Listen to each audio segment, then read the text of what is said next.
திருவாரூர் மாவட்டம் நன்னிலம் அருகே முடிகொண்டான் அரசு நேரடி நெல் கொள்முதல் நிலையத்தில் நெல் மூட்டைகள் இயக்கம் செய்யப்படாமல் தேங்கியுள்ளதால் நெல் கொள்முதல் செய்ய தாமதம் ஏற்படும் நிலை ஏற்பட்டுள்ளது. மேலும் கூடுதல் விவரங்களோடு இணைகிறார் நமது செய்தியாளர் நேசராஜன். வணக்கம் நேசராஜன், விவரம்.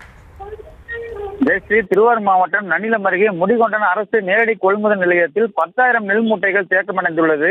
திருவாரூர் மாவட்டம் முழுவதும் சுமார் 2 லட்சம் ஏக்கர் பரப்பளவில் சாகுபடி செய்யப்பட்ட சம்பா சாகுபடி நிறைவு கட்டத்தை எட்டியுள்ளது. இந்த சாகுபடி வயல்களில் தற்சமய அறுவடை பணிகள் விறுவிறுப்பாக நடந்து வருகின்றன.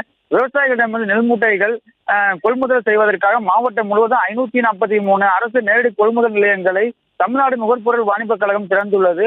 ஒரே நேரத்தில் அறுவடை பணி நடந்து வரும் சூழலில் கொள்முதல் நிலையங்களில் விவசாயிகள் கொண்டு வரும் நெல் குவியலாக வைக்கப்பட்டுள்ள அதே நேரத்தில் கொள்முதல் செய்யப்பட்ட நெல் மூட்டைகளும் லாரிகள் மூலமாக இயக்கம் விரைவாக செய்ய முடியாமல் தேக்கமடைந்துள்ளது.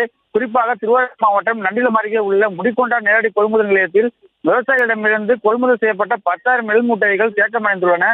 இந்த நெல் கொள்முதல் நிலையத்தில் இதன் காரணமாக முடிகொண்டான், தென்குடி, சன்னநல்லூர், சமத்துவபுரம் உள்ளிட்ட பல்வேறு பகுதிகளில் இருந்து விவசாயிகள் கொண்டு வரும் நெல் கொள்முதல் செய்வதிலும் தாமதம் அடைந்து வருகிறது. எனவே தேக்கமடைந்துள்ள நெல் மூட்டைகளை விரைவாக லாரிகள் மூலமாக ஏற்றி செல்ல வேண்டும், நெல் கொள்முதல் பணிகளை துரிதப்படுத்த வேண்டும் என விவசாயிகள் கோரிக்கை விடுத்துள்ளனர். விவரங்களுக்கு நன்றி நேசராஜன்.